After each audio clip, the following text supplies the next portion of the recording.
Good morning. Welcome to the King's Report News Hour, the 19th day in the 5th month by the heavenly calendar, and the 16th year of Changi. This is Tim Elder sitting in for the second king of China with Gyeonggi Moon. A lot of stuff going on. We've got, of course, the continuing barrage back and forth between Israel and Iran. And unfortunately, some people are losing their lives and other casualties are being reported. And also today is the day, today's the 250th anniversary of the United States Army. And so President Trump is holding a series of events in Washington, D.C., commemorating that fact, including a parade. And of course, the left will make an issue out of everything, and this is no exception. As it happens, it coincides with his birthday, and so they're trying to claim that he's only doing this because it's his birthday and he wants to have a parade on his birthday. Of course, he tried to have a parade during his first term and had nothing to do with his birthday. So the idea that President Trump is, hell-bent on having a parade on his birthday seems pretty weak. But anyway, we'll be going into that as well. I'll even give you the exact schedule.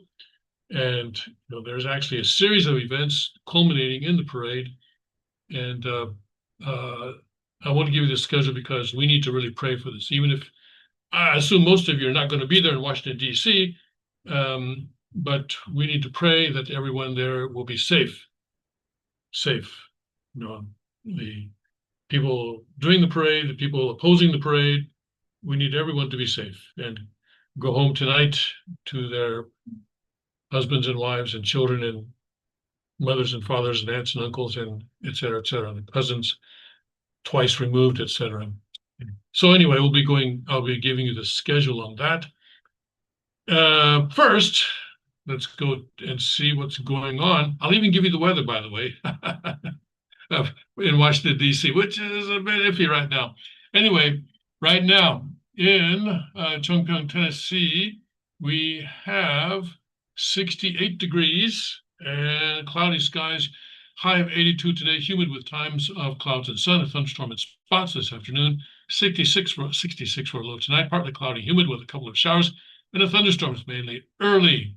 Father's hometown, Cheongju in Pyongan Pukto, North Pyongan Province on the Korean Peninsula. Not going to say North Korea because, actually North and South Korea don't exist. It's only one Korea.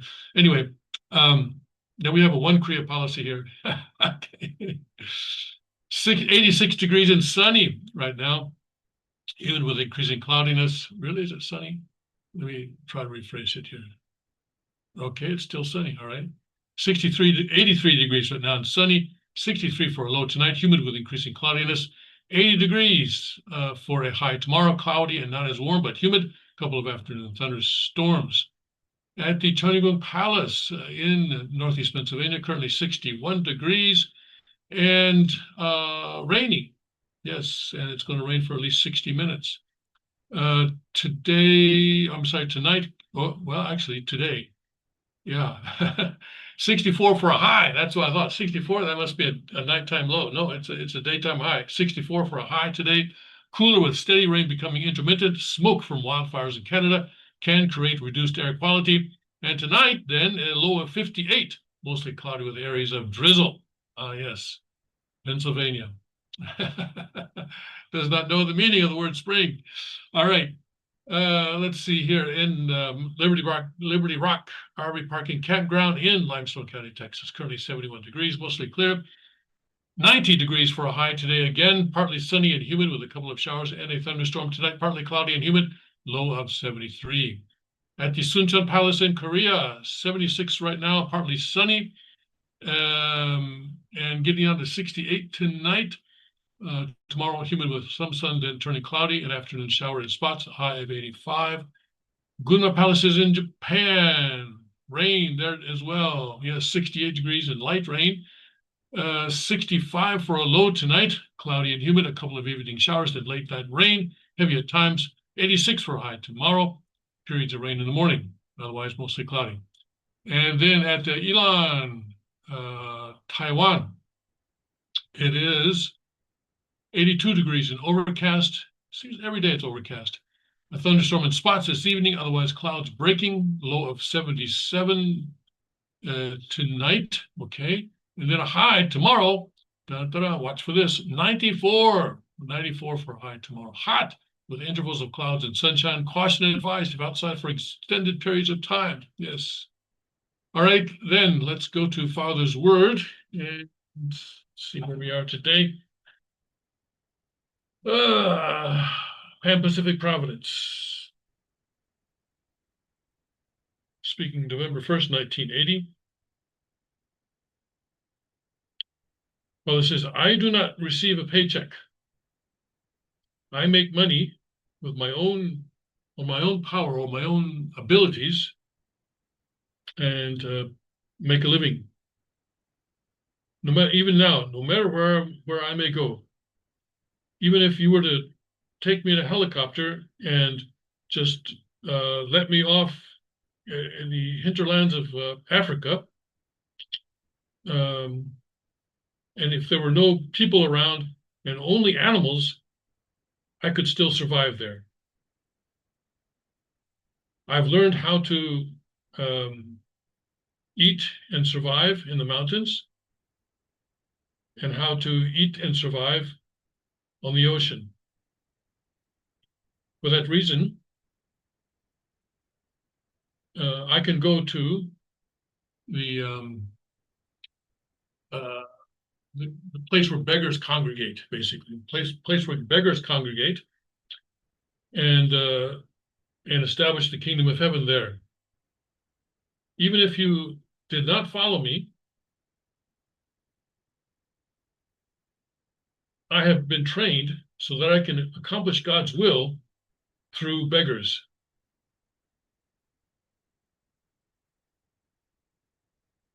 So if I were to tell you now to go to the place where beggars congregate, if I were to tell you to go to the place where beggars congregate, would you go or not? Before you go, you need to be trained. Thank you, Father. Yes, training, yes. The second king is always talking about training. And, well, yeah, Father also is talking a lot about training, isn't he? Isn't he? Yes.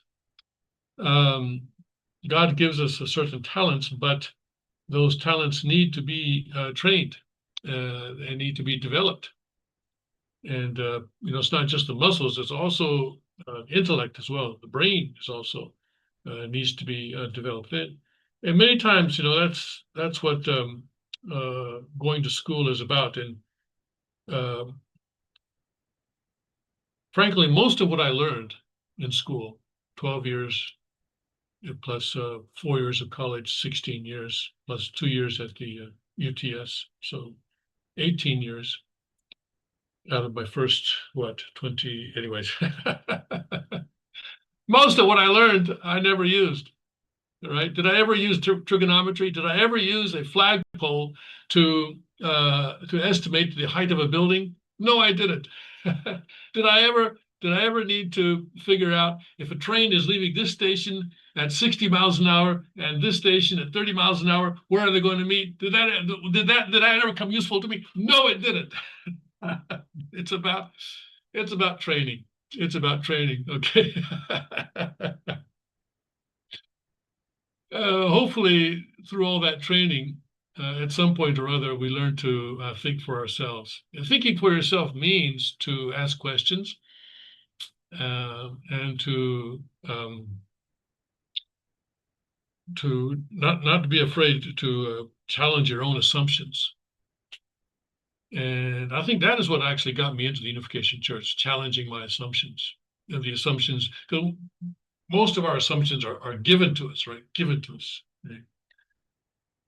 And now in Korea, once I met a man who told me, no, I cannot join the Unification Church because I am a third generation Christian. Now, does that make sense? Right? I told him, I'm sorry, I'm a 10th generation Christian. What's this big deal about 3 generation Christian?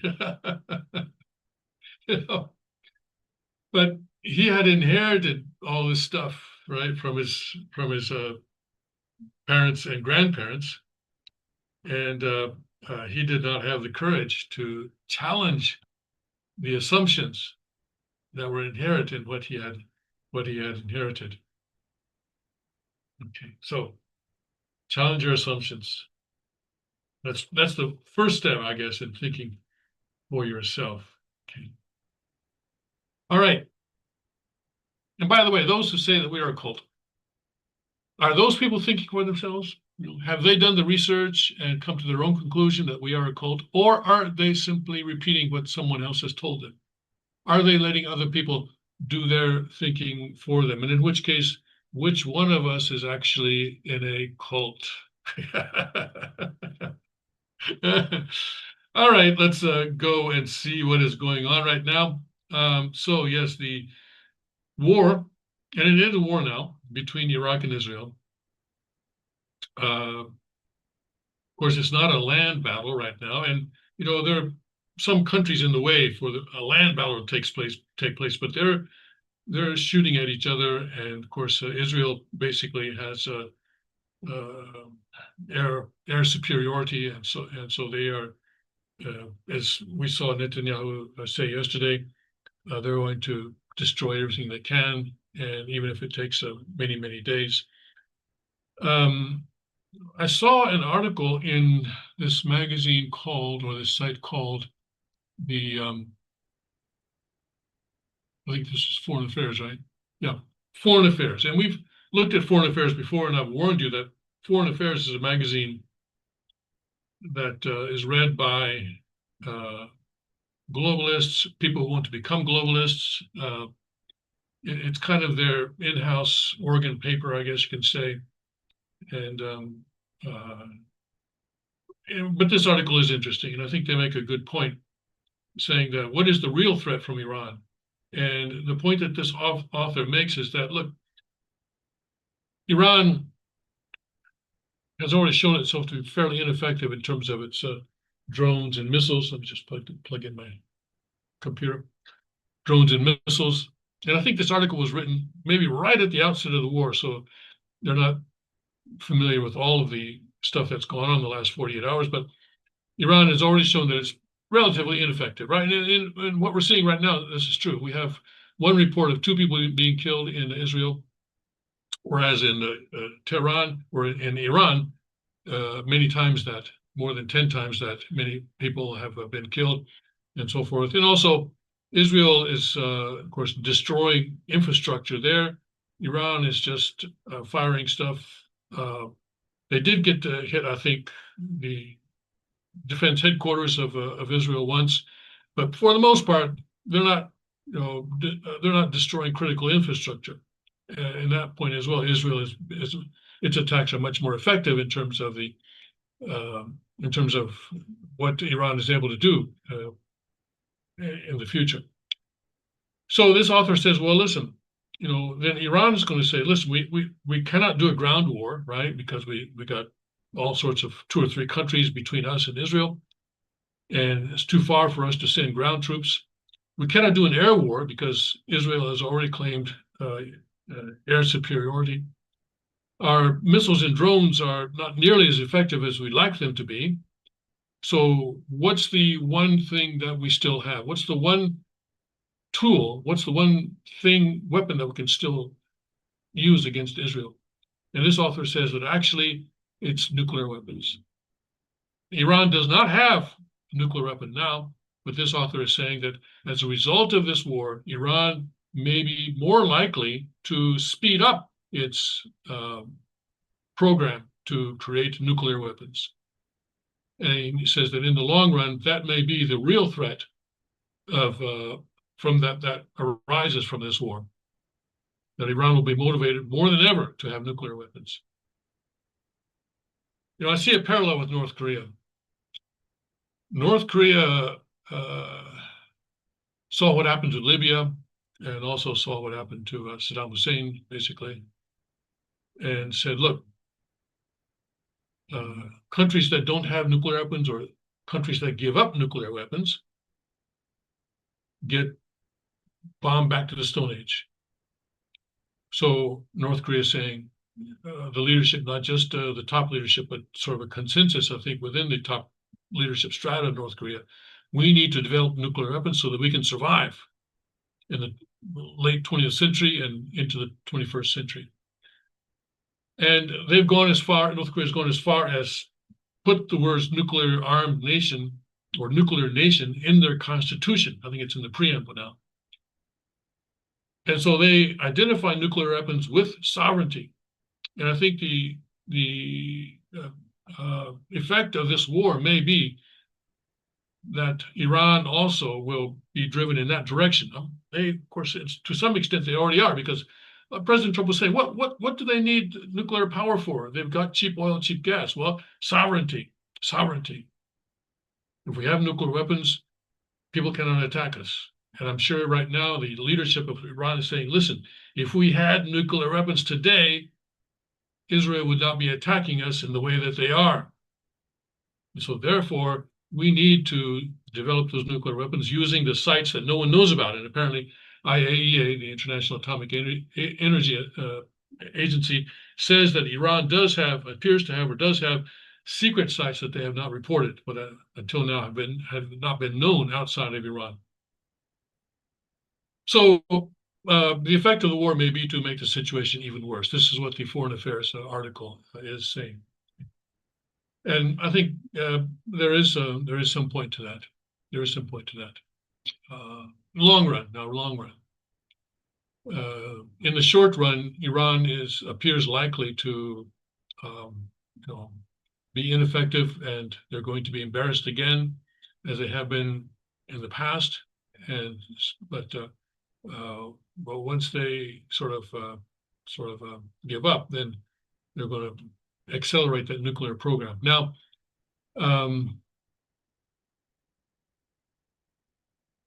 many people in the West, I think, including President Trump, are actually calling for a regime change in Iran, saying that, oh, this is the great time. This would be a great time for the people of Iran to stand up.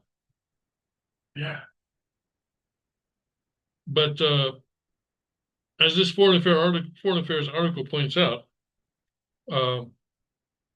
if you're going to have a coup d'etat, you need control of the military. And the military right now in Iran is actually the ones that are, on the inside. I mean, they're already in power. So they're not going to do a coup d'etat. They're already in power. So the idea of a regime change seems a bit, let me see here. Seems a bit unrealistic. Anything could happen, of course, but it seems unrealistic. Let me just, looking at real Donald Trump here. Okay. He hasn't posted anything in the past day, has he? Okay. He's only, he posted one thing 23 hours ago, but that's just a generic thing. 2 months ago, I gave Iran a 60-day ultimatum to make a deal. They should have done it. Today is day 61. I told them what to do, but they just couldn't get there. Now they have perhaps a second chance. Okay.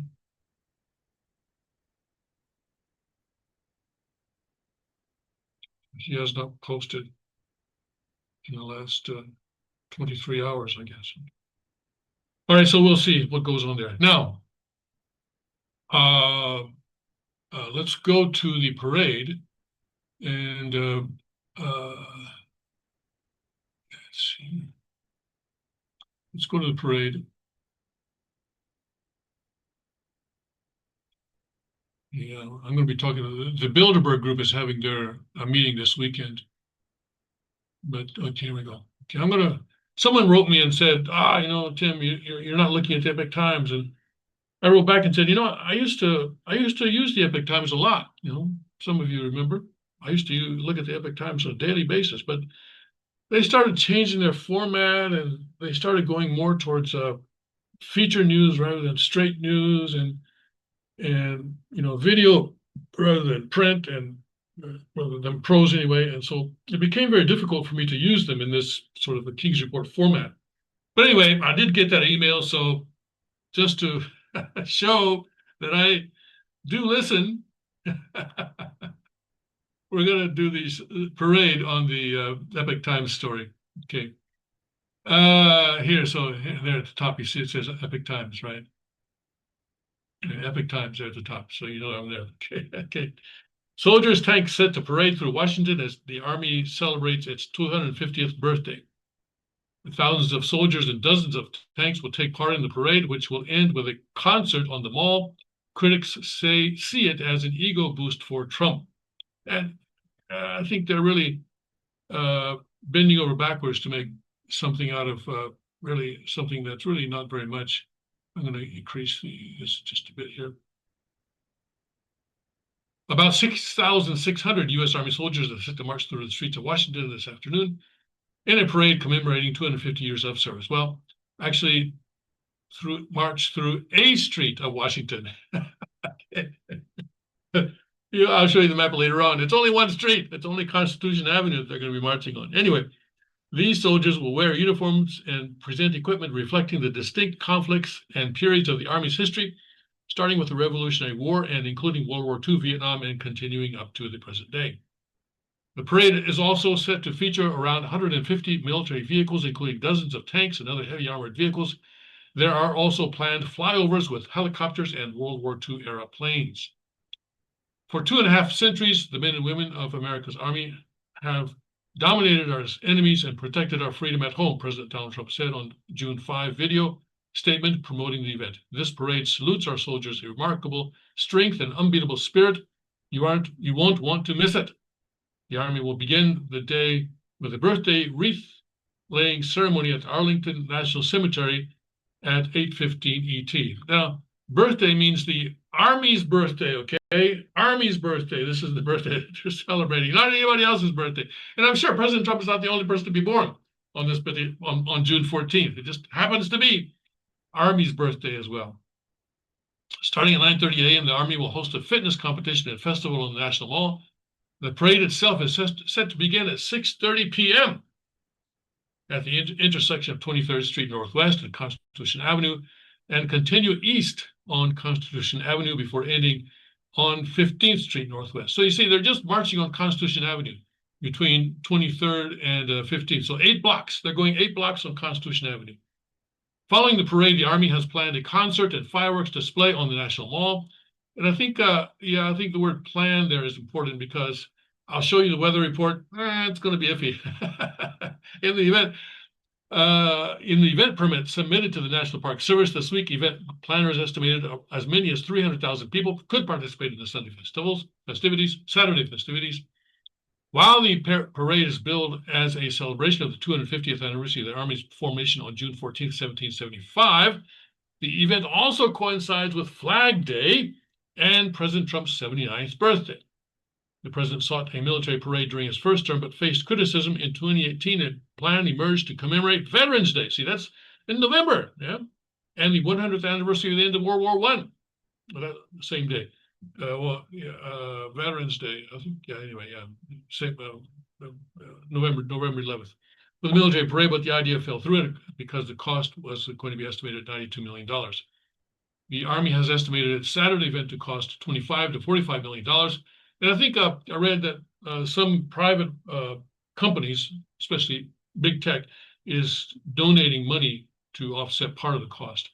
While not as costly as the 2018 plan, the event still has its skeptics, et cetera, et cetera. So I skip the skeptics. Now, however, so let me go over that schedule with you. Okay. Where is it? Here it is. Okay.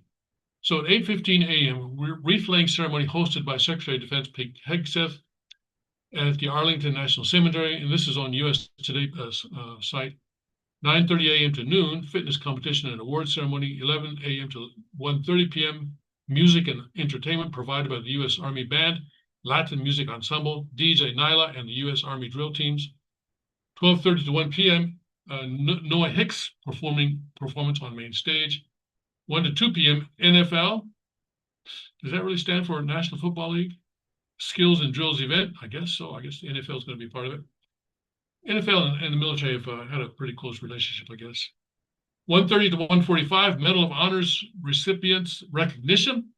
2 to 2:50, Scott Hastings performance on main stage. 2:45 to 3, Army astronaut special presentation. 4:15 to 5, 250th Army Birthday Festival official ceremony with cake cutting. Gotta have a cake.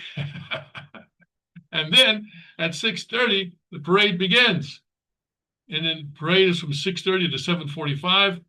And then 7:45 to 8 p.m. enlistment ceremony, concert at the Ellipse, and fireworks. So I guess you can enlist there. Oh, that'll be something. All right. All right. So that is what's happening today. And what is the concern? Now, this is on MSN, and MSN is a decidedly leftist, quite leftist site. They're worried about, MSN says, and they're quoting, somebody, that, you remember that iconic photograph of the Tiananmen Square of June 1989, where there's this one guy standing and blocking the way of a column of tanks? And we don't know what happened to that guy. And they're concerned that somebody's going to try to do something like that today and sort of stand in front of a column of tanks and stop a column of tanks from moving forward. Military worried about Tiananmen Square moment. That's what they mean by Tiananmen Square moment at Trump parade. Okay, and then journalist Jim Acosta. Jim Acosta, remember him? CNN. I think he got fired, right, from CNN. Really, the most liberal possible CNN White House reporter, and he has reported that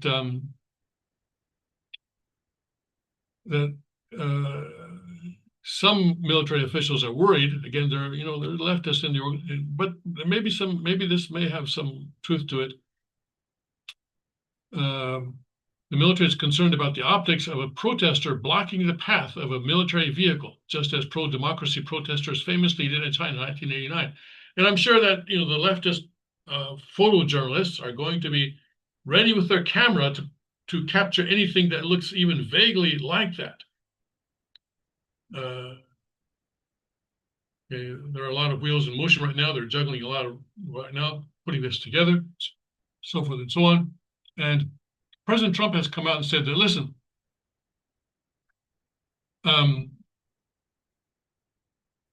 people who try to do something against this parade are going to be met with very strong force.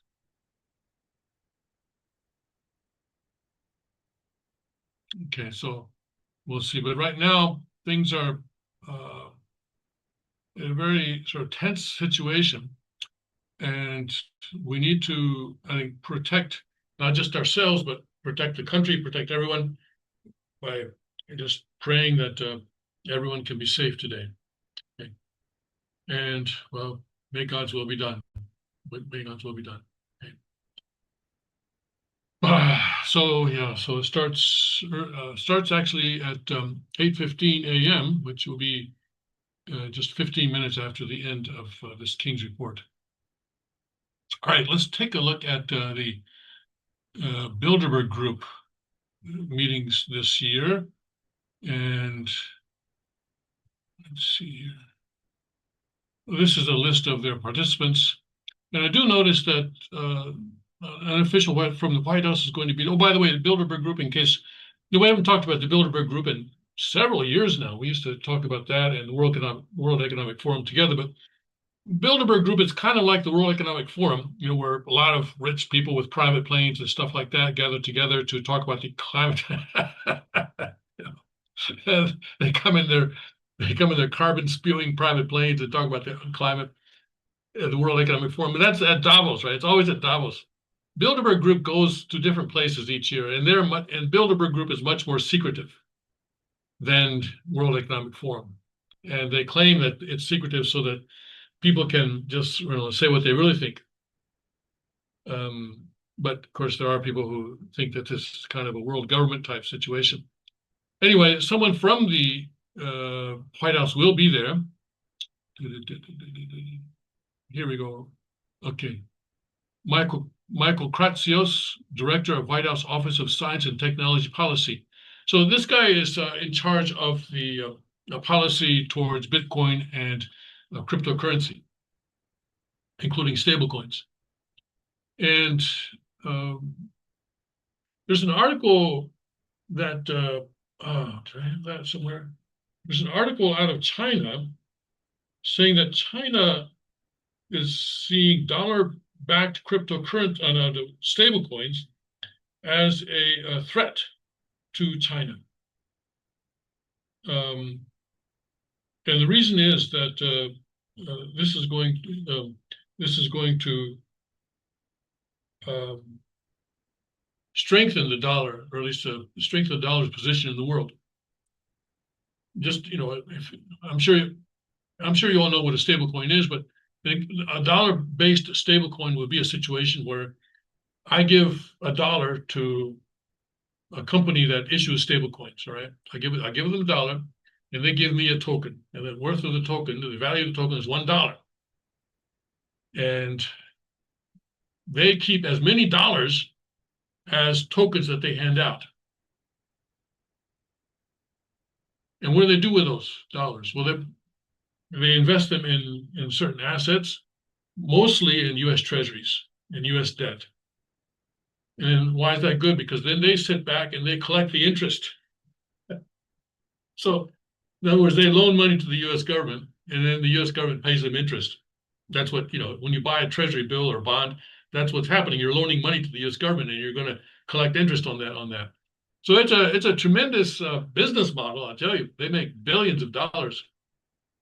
But it also is something that China says is going to strengthen the U.S. dollar and make it more difficult for China to undermine the U.S. dollar. I'm just looking at it here, but I don't see it now.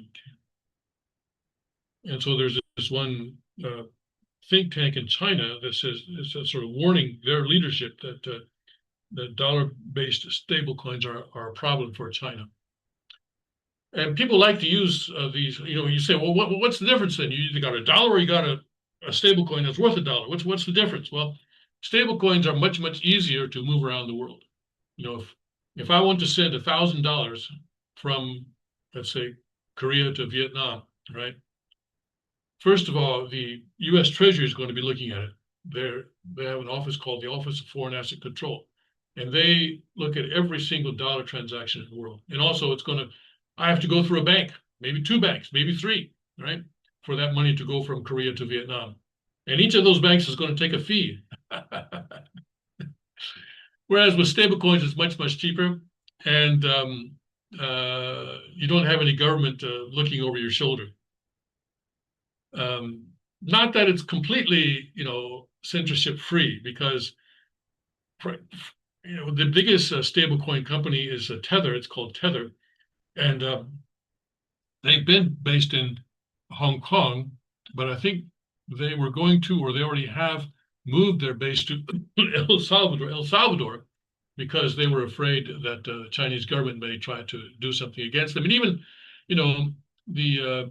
if things really got bad, if they're not careful, the U.S. government could shut them down by freezing their dollar assets. They have other things too. They also have Bitcoin and some other assets, but primarily they have U.S. treasuries. So anyway, the guy in the White House who's in charge of all that is going to be at this Bilderberg Group conference. And, they never issue any statement. We don't know what's going on there. They do publish a list of participants, which you can find. I'm looking at here, bilderbergmeetings.org, www.bilderberg, and that's BERG, okay, bilderbergmeetings.org. And you can look it up yourself if you're so inclined. Okay. Alrighty then. Let's see what else is going on today. Yeah, and of course today, sort of anti-Trump demonstrations are going to be held across the country in many, many communities, hundreds of communities perhaps, and so forth.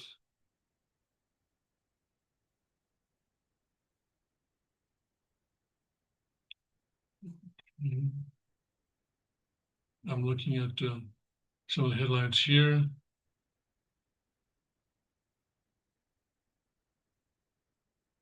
Okay.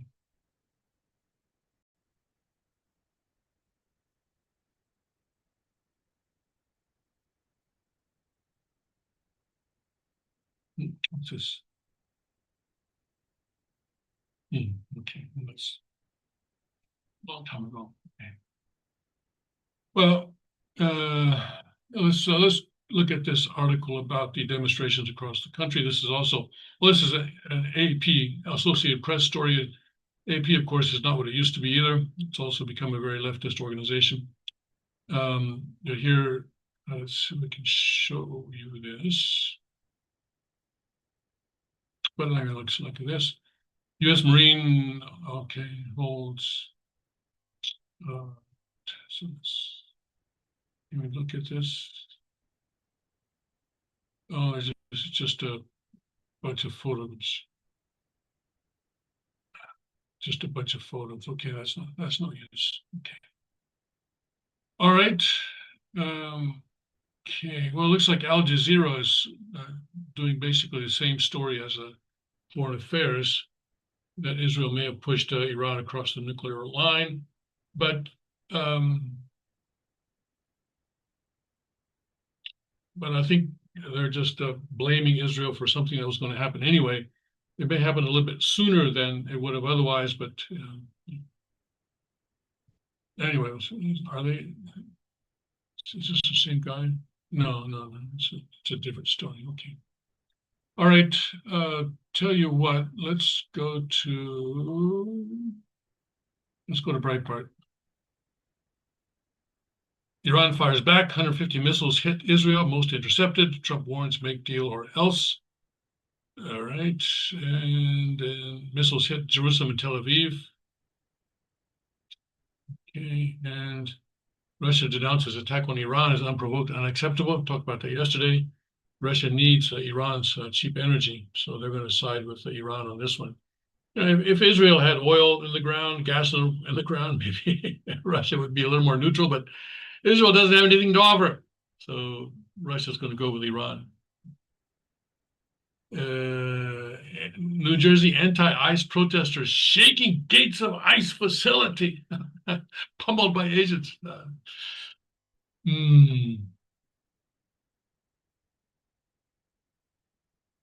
These people, I don't know. I think their psyche is interesting. What is going on in the heads of these people? Are they truly concerned?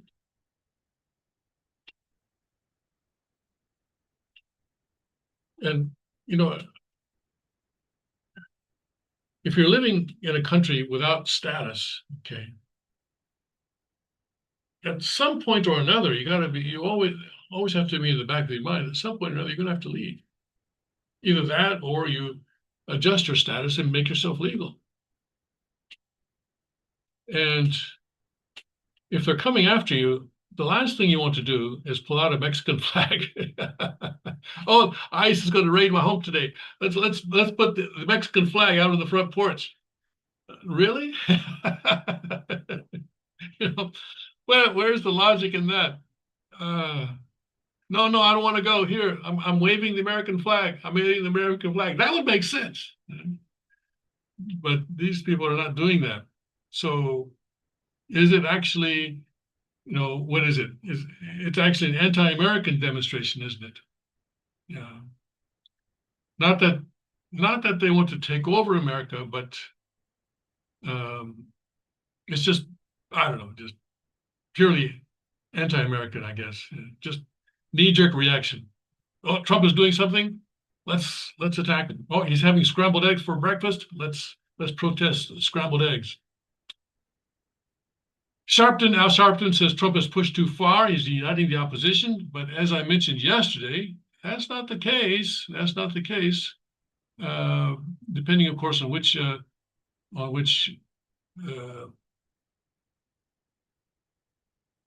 poll you're looking at. But if you're going to look at the one that consistently gives us good information, right? In other words, Rasmussen, we see that 53, a second day now in a row, where he's at 53, and here he was 54. So basically, starting in late May, he had a dip there, but late May, he's been the best. His polls have been the best they've been since middle of February. And the strongly approve and strongly disapprove. Okay, strongly approve went down 35, so now it's 35, 37, so -2. So his polls are not bad at all. Not bad at all. So Al Sharpton, I think, is well, if he is being honest, then he's not being informed. Not being informed. Okay. All right. Let's go back to.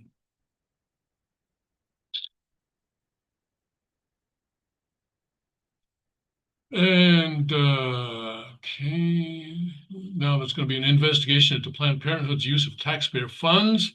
Good idea. Pre-strike poll, that's before the Israel-Iran thing was going on. Most voters back U.S. supporting Israeli effort to dismantle Iran nuclear program. And I think it's interesting that the Breitbart headline writer put pre-strike poll. So, I'm sure right now, probably support has gone up even further. And I expect that in the next few days, President Trump's support will go up a couple more points. But we know what happens when these things drag on, right? People in democratic republics like the United States, constitutional republics like the United States, have very little patience for wars. They have to be surgical, they have to end quickly, and nobody on our side had better die, right? So we'll see what happens if this goes on for a week, 2 weeks. Is this another Ukraine war? That would not be good if this turns out to be that way. All right, and Mayor Brandon Johnson, American ISIS supporter. Okay. Breitbart Business Digest, King of the World, dollar still holds the throne. Yeah, that is true. That is true. Even though the dollar index has gone down to its lowest point in something like 3 years, but still, there is no close second to the dollar now. Okay, let's see.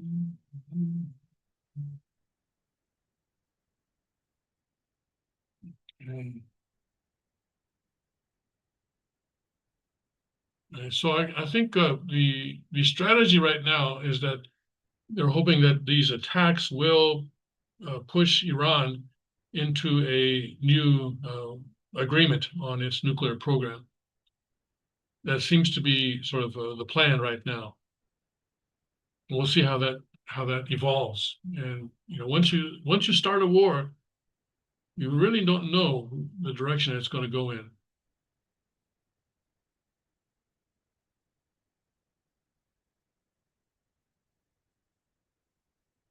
Okay. All right, let's go somewhere else then. Let's go to let's see here. Let's go to where's come on. I always keep Newsmax off. Let's go to Newsmax. And here, Zelensky to Newsmax, Israeli nemesis, Iran also imperils Ukraine. Interesting. So Zelensky's on the side of Israel and President Trump, it looks like. So he says he wants he's also in favor of hitting Ukraine, I guess. And Iranian official will strike anyone who aids Israel. And this is the concern that we have right now, that Iran will either hit the United States a military facility directly, or someone was saying, I think it was Gordon Chang was saying, that Iran may sort of delegate the responsibility to another country and have another country attack the United States. Who would that be? I don't think North Korea would be so foolish as to do that. Pretty sure that North Korea would not accept such a deal. But who would do it? Well, Venezuela, I think. Venezuela might do it. Who else would do it? Who else would be a taker in that kind of situation?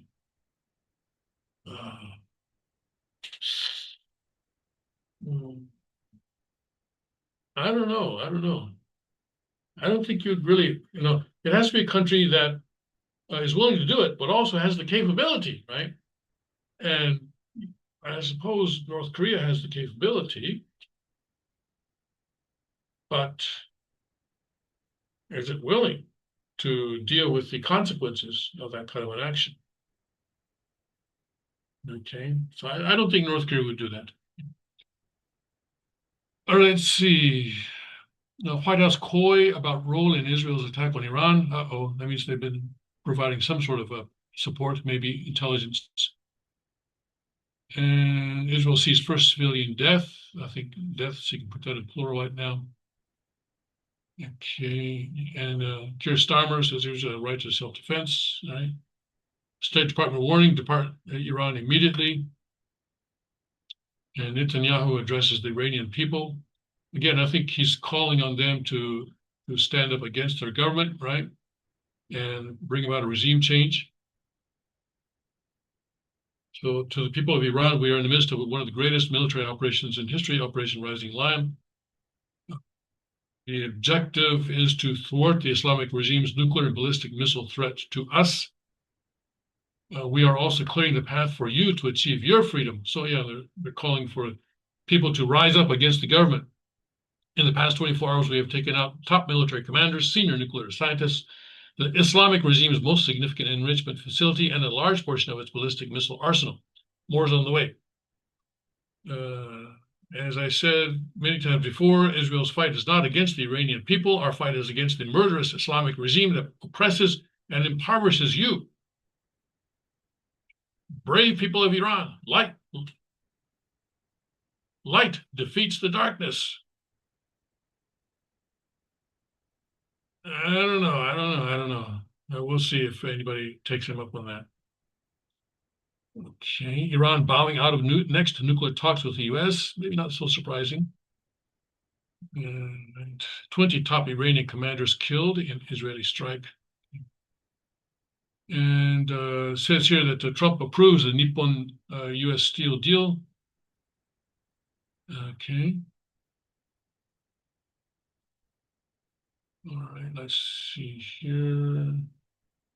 Israel attack on Iran. Excellent, more to come.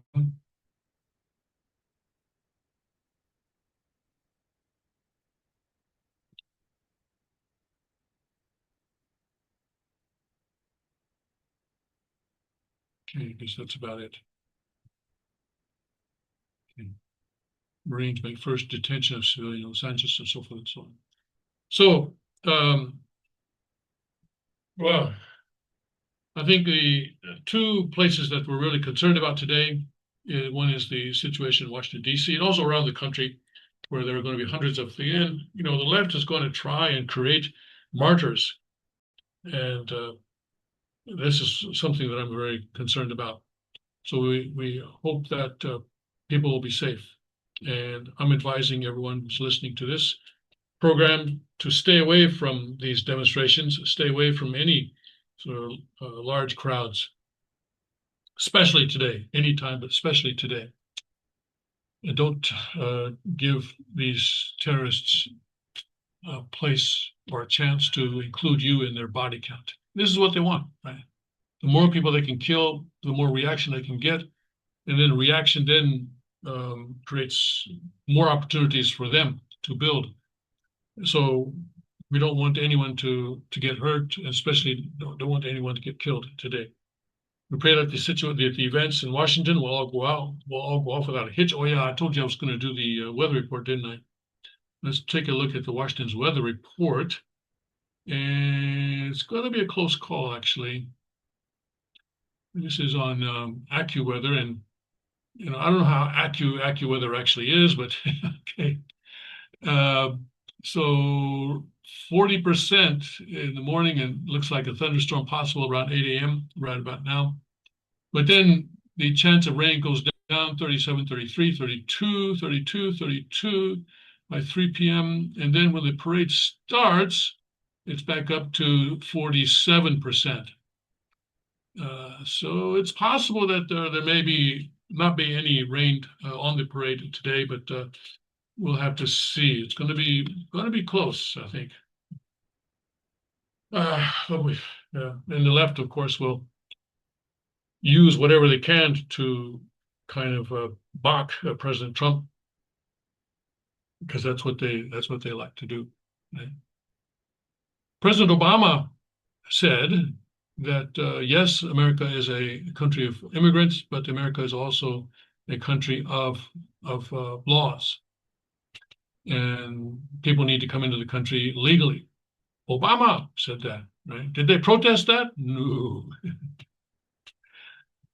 President Obama, I think it was, deported something like 3 million illegal aliens, right, during his term.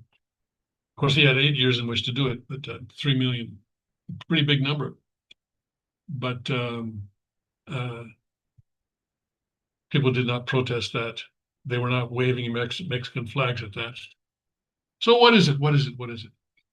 It's definitely an anti-American thing. It's just another excuse to wave flag that represents anti-Americanism. And unfortunately for Mexico, Mexican flag is coming to symbolize anti-Americanism. I think that's unfair, and it's unfair to the people of Mexico, because I'm sure they love their flag.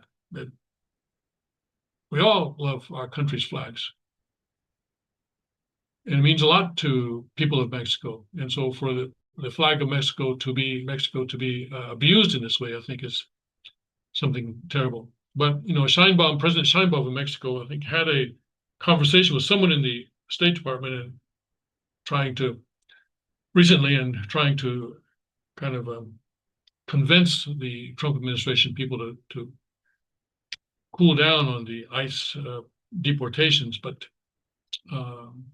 those kinds of words right now are falling on deaf ears, because Obama and Biden let in so many people, especially Biden during the past 4 years, just let in just millions of people. And when people are coming in, they're not going around recruiting people and putting them on planes or putting them on buses, right? That's not what the Biden people did. They just sort of opened the gates and let them come in, and it was the magnet of economic opportunity, or it was the push of a violence, and so forth in their own country. So there was both a push and a pull that brought the people into the United States. When you're trying to send people back, right?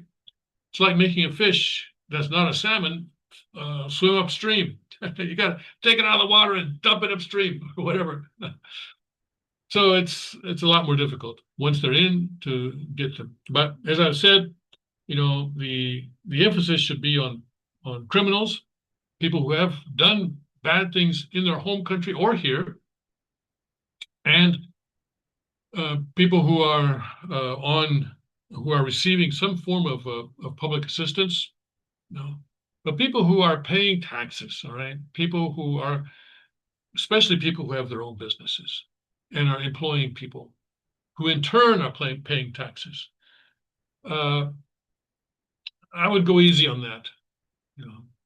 I know it's for the ICE, it's easier. They raid a meatpacking plant in Nebraska, for example, and says, "Oh, you're illegal, you're illegal, you're illegal, you're illegal."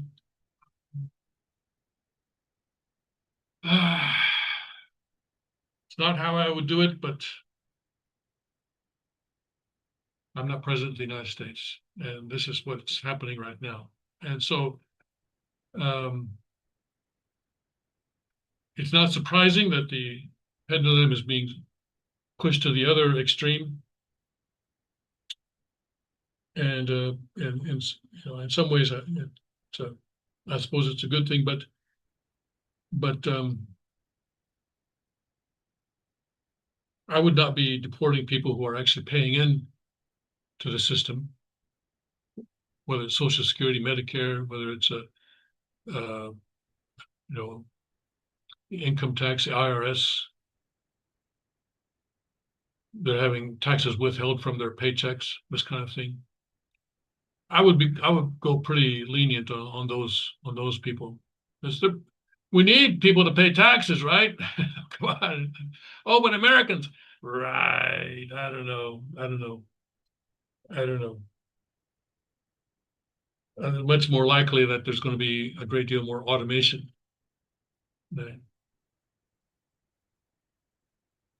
Here in Korea, going to a restaurant, and more now, our order for food is not being taken by a human being. I think, you know, my wife and I go on weekly dates, right? And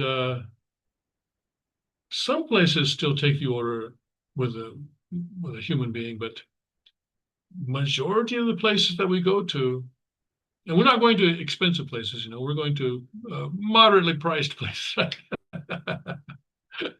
Yeah, we're going on a date, okay, but I've already got her, so I'm not going to go overboard. Okay? But the moderately priced places that we go to, generally there's some sort of not an iPad, but a pad type thing at each table. And then you go through the menu and you choose what you want, and then you push the button to order. And some locations even make you pay before the order is placed. Not everyone, but some systems require that. Other systems, you order, you eat, and then you go and pay to a human being. But you know, it's a trend that more and more places are cutting down on the number of employees by not having servers actually take the order themselves. Of course, then the food is delivered to you by a human being. I had just one experience in Korea of a robot delivering the food to us, and that was at a restaurant in Incheon Airport. That was a couple of years back, I think. But even then, there was someone standing at where the food comes out from the kitchen, and then they would take the tray. The human being would take the tray and put it on the robot, and the robot had about 2 levels, I guess. And so then put the tray on this level, put a tray on this level, and then punch in the table number, and the robot goes around to that table, and then the people sitting at the table then have to take it off the robot themselves. So I haven't seen that in any other place. That was only that one place where I saw that. But so I'm skeptical that these jobs that are being vacated by the illegal aliens are going to be filled by Americans. I think it's more likely that a significant number of them are going to be filled by machines. Especially, we're seeing this revolution in AI. I think that is going to be very particularly true. Okay. All right, let's call it quits for today and for this week. Let's really pray, because we have 48 hours before I see you again, 47, I guess. And during these 47 hours, I'm going to be concerned about what happens with these anti-Trump demonstrations around the country, what happens with Ukraine, of course, what happens with Iran, Israel, of course, and what happens with China, of course. We have a lot to worry about, but get some good night's sleep, though. Yeah, you know, losing sleep is not going to help anybody. All right. God bless, Godspeed, and may his kingdom come quickly.